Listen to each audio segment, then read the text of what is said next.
Ce mercredi 6 mars marque le début du temps de carême chez les chrétiens catholiques. Il est marqué par l'imposition des cendres.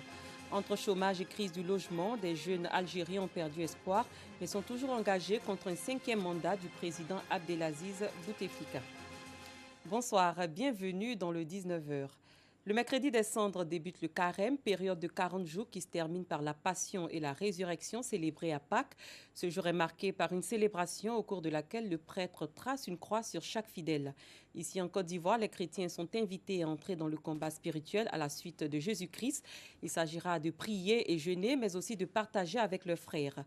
Le reporter Rosemond Kini et Clément Boko se sont rendus à la paroisse Sainte-Marie d'Agoueto dans la commune d'Abobo pour voir l'atmosphère qui y a régné. Messe de cendre à la paroisse Sainte-Marie d'Agoueto dans la commune d'Abobo. Convertissez-vous et croyez à l'évangile. C'est cette parole tirée du livre de Saint Marc prononcée par le célébrant en imposant la cendre sur le front de chaque fidèle catholique. Aujourd'hui, c'est mercredi des cendres. Nous sommes là pour prendre la cendre. Pour nous, aujourd'hui, débute un temps de carême. Voilà, un temps de rapprochement autour de notre Seigneur Jésus. Ok, le temps de carême, c'est un temps d'amour, c'est un temps de monde, de partage. Quand tu pas médicament, mais cela veut dire que c'est poussière. Mais quand on met là, c'est comme on est venu dans la poussière, on va retourner. Le mercredi des cendres marque le début du carême catholique. Durant cette période, les chrétiens sont invités à se donner des moyens concrets dans la prière, la pénitence et l'aumône. Donc il y a des personnes qui sont à côté de nous. On n'a pas besoin d'aller chercher à Londres, plus loin que nous. Il y a des personnes qui sont à côté de nous, qui sollicitent notre solidarité, qui demandent de la charité, qui demandent notre affection. Et puis aussi, le Christ nous attend dans la prière, où il veut combler notre cœur. Si nous prions, si nous accordons du temps à la prière, quelques temps d'adoration par exemple, quelques temps de visite de Saint-Sacrement, le chapelet, la récitation du rosaire, la méditation de la parole de Dieu. Je conseille par exemple dans l'homélie que cette année on médite l'évangile de Saint-Luc par exemple. Donc ça serait intéressant en famille, durant ce temps de carême, de lire régulièrement tous les chapitres de l'évangile de Saint-Luc. Pour les vicaires de la paroisse, ce moment est une période de retraite spirituelle en vue d'être réceptif à la parole de Dieu et non un temps de torture pour le corps. Ce n'est pas un temps pour faire un régime amaigrissant, c'est un temps pour grandir dans l'élan de la sainteté. Donc au terme de notre carême, on devrait évaluer, jauger la qualité de notre carême, pas parce qu'on aura perdu des poids, mais parce qu'on aura grandi. Dieu aura rallumé en nous la flamme de la sainteté. Durant 40 jours, les chrétiens catholiques vont observer ce moment de partage et de solidarité. Ceci renvoie aux 40 jours passés par le Christ au désert, entre son baptême et le début de sa vie publique.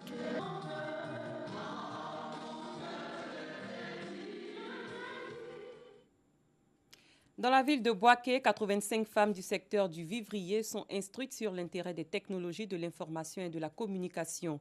Objectif de cette formation, créer des synergies pour une amélioration des activités de ce secteur, toute chose qui pourrait déboucher sur l'autonomisation de la femme grâce au TIC. Djeneba Ouattara, Kwadio Kwame.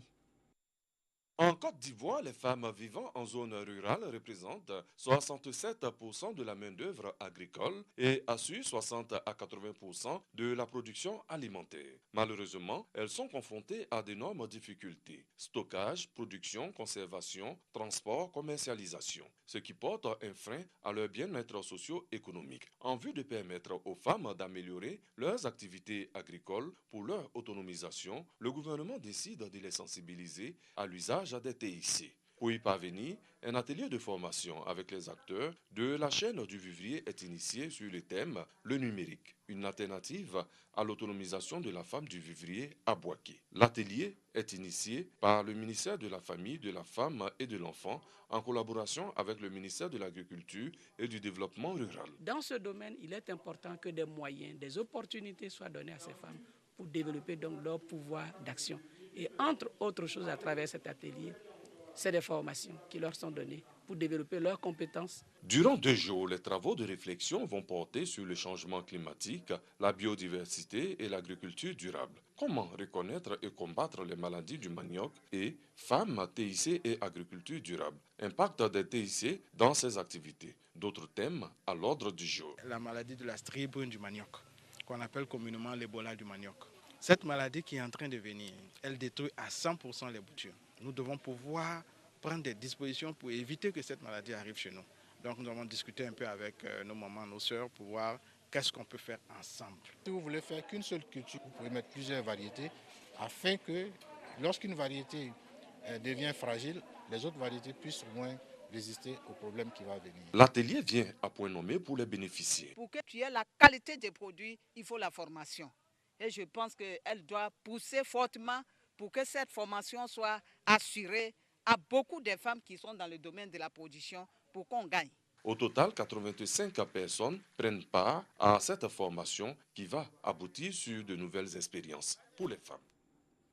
C'était un commentaire signé Kader Sogodougou. Comment se passe la chefferie dans le Gbeke et le Moronou? Ces deux régions ont pratiquement le même système royal, même si quelques points permettent de les différencier. Par exemple, dans le Gbeke, les auxiliaires du royaume sont les chefs de canton, tandis que dans le Moronou, les chefs de tribu sont des demi-rois. Pour plus de détails sur la question, je vous invite à suivre ce reportage de Charles Tatou. La société du groupe Akan, dans l'ensemble, se montre très hiérarchisée. La famille constitue la cellule de base à la tête de laquelle un chef. Le village est donc formé d'un ensemble de familles dirigées par un chef reconnu par l'administration. Au-dessus du village, il y a la tribu, dirigée elle aussi par un chef dont le pouvoir s'étend sur un certain nombre de villages. L'ensemble des tribus forme le royaume à la tête duquel règne un roi ou une reine. Le Gbeke est une région traditionnellement basée sur le système royal. Ici, comme dans certaines régions sans royaume, la structure politique a été renforcée depuis l'arrivée des colons. Chaque région, il y a au moins un chef de canton. Il est aidé dans sa tâche par les chefs de tribu. Chefs de tribu de qui dépendent les chefs de village. Le cantonat, ça a été créé en 1934 par les colons. Dans cette région, les auxiliaires directs du royaume sont les chefs de canton. La reine des Baoulés est à l'écoute de ces cantons. Dans le cadre de la collaboration, c'est beaucoup plus avec les chefs de village. Voilà, donc c'est ce qui fait que ce sont à ces chefs de village que nous remettons des arrêtés. Mais on s'appuie souvent sur eux quand il y a des soucis. Comparativement au Gbeke, dans le royaume du Moronou, les chefs de tribus ont une grande importance. Le royaume morofoué est pour l'instant en veilleuse, faute de succession, mais les choses se précisent pour la renaissance de ce pouvoir royal. Nous sommes à Aféré 2, chef-lieu de la tribu Anoou, dans le département de Bongouanou. Le vide vient d'être comblé à la tête de cette tribu, composée de 5 villages. Nana Assandé Kofi est le 10e chef sur ce trône. La sortie officielle de ce nouveau chef, porté dans un hamac, démontre bien cette importance de la chefferie des tribus. Il faut rechercher la légitimité plus au niveau des populations qu'au niveau des autorités. Voilà, et donc si la population vous accepte comme chef et que vous méritez ce type de chef-là, que vous agissez en conséquence, je pense qu'il n'y a aucune raison de s'inquiéter. Avec cette classification des chefferies traditionnelles, dans ces deux différentes régions, la Chambre des rois et chefs traditionnels de Côte d'Ivoire a certainement moins de difficultés pour ses missions de consolidation de paix et de cohésion sociale. L'équipe du Bonjour Tour 2019 a déposé ses valises à Boaké après l'étape d'Aboisseau. Le dimanche 3 mars dernier, les humoristes ont égayé le public dans la capitale de la paix. C'était en présence du ministre des Transports Amadou Koné et de nombreux élus et cadres du département. Pagas Sorokoni. Boaké, il est un peu plus de 20 heures. Aux abords du palais de carnaval, une longue file d'attente. Au portail, les forces de défense et de sécurité veillent au grain pour éviter tout débordement. Ces spectateurs de l'émission humoristique à succès de la radiodiffusion télévision ivoirienne RTI sont minutieusement contrôlés. Les sacs strictement fouillés.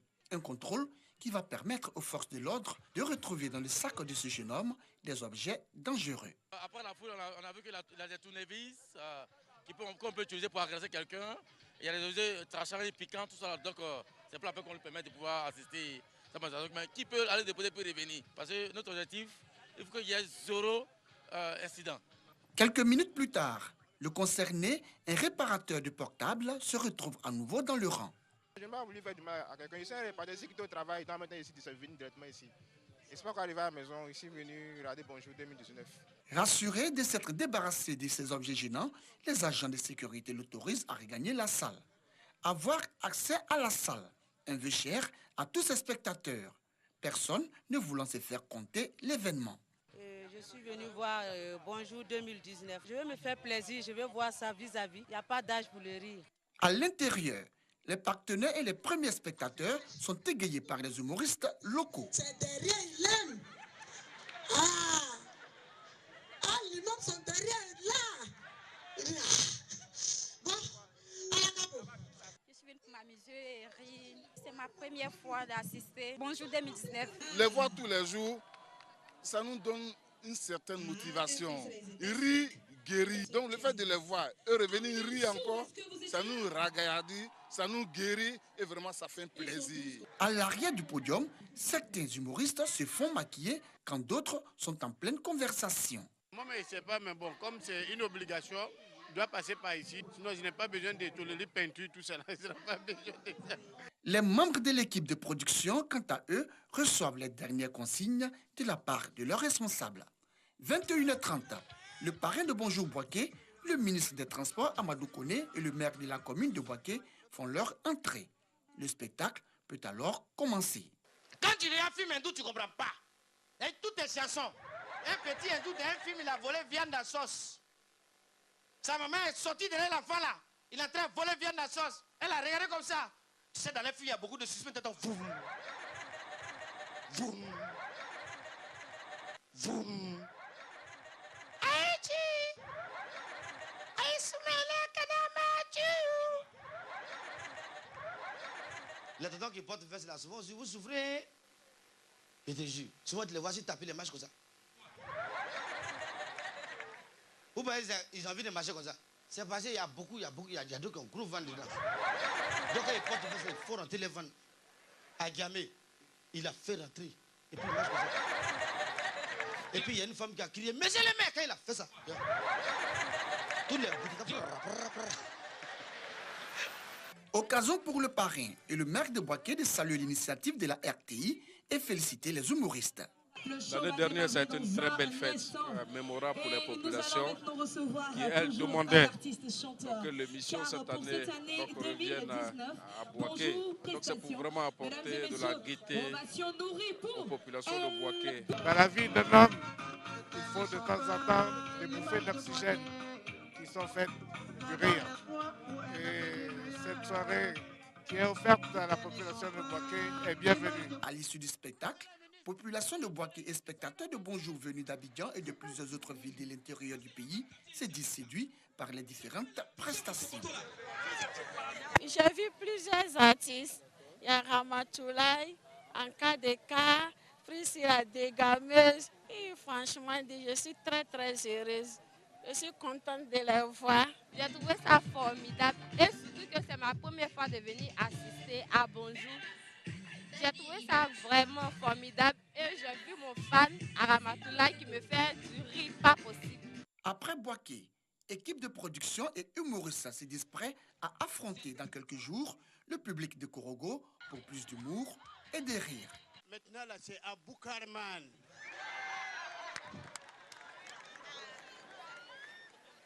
Regarde, viens, tu as donné ça à la femme là. Madame, je vous donne ça sans arrière-pensée. C'est pour vous, tiens. Tu ne veux pas? C'est la première fois que je vois femme refuser l'argent. Si. Hors de nos frontières, entre chômage et crise du logement, les jeunes de la cité des 500 logements, à une dizaine de kilomètres du centre de la capitale algérienne, ont perdu espoir, mais iront manifester vendredi pour dire leur refus du 5e mandat du président Abdelaziz Bouteflika, mais aussi du système dans son ensemble. Chômage, crise du logement. Les jeunes Algériens des cités populaires dénoncent l'injustice. Je n'ai plus aucun espoir. Je ne nourris aucun espoir de réaliser quelque chose ici en Afrique, en Algérie. Et je sais que je ne ferai rien. Depuis une semaine, ils sont des milliers dans la rue contre un 5e mandat de Bouteflika. Je suis contre le 5e mandat puisqu'il est malade. Il n'y a pas de changement depuis 2014. Je suis contre. Moi, j'aimerais que ça change. 20 ans, c'est trop. Si Dieu le veut, les choses changeront. Mais il faut que le peuple sorte, qu'il ne soit pas indifférent. Pour que ça change, il faut aller dans les rues. C'est entre les mains du peuple. On peut marcher d'ici à Timimou, ce n'est pas grave. L'essentiel, c'est qu'il n'y ait pas de casse. C'est une marche pacifique. En Algérie, la moitié de la population a moins de 30 ans. C'était le point de Rosemonde Kini et Clément Bocco. Fin de cette édition. Merci de votre aimable attention. Très bonne soirée. Je vous retrouve demain.